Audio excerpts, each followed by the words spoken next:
এক লোক তার জন্মদাতা মাকে বৃদ্ধাশ্রমে রেখে আসলো। একদিন হঠাৎ করে বৃদ্ধাশ্রম থেকে সেই লোকটার কাছে খবর আসলো, ভাই আপনার মা খুবই অসুস্থ, মৃত্যু শয্যায় কাতরাচ্ছে, আপনি এসে আপনার মাকে দেখে যান, উনি আপনার সাথে কথা বলতে চায়, শেষবারের মতো আপনার মায়ের কথাগুলো শুনে যান, উনি হয়তোবা আর বাঁচবেন না।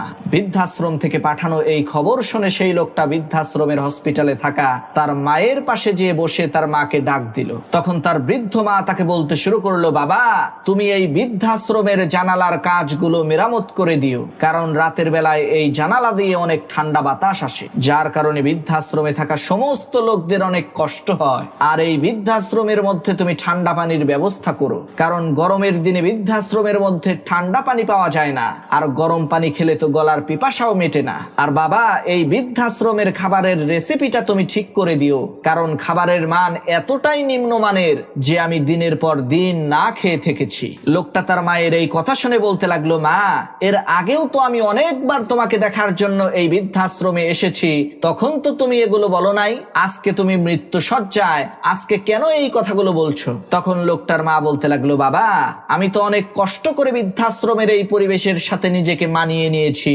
এখন আমি চিন্তা করছি তুমি যখন বৃদ্ধ হয়ে যাবে আর তোমার সন্তানেরা যখন তোমাকে এই বৃদ্ধাশ্রমে রেখে যাবে, তোমার তো অনেক কষ্ট হবে, কারণ তোমাকে তো আমি অনেক আদর যত্ন করে লালন পালন করেছি, এই ধরনের কষ্ট তুমি সহ্য করতে পারবা না, তাই তোমাকে সতর্ক করে গেলাম।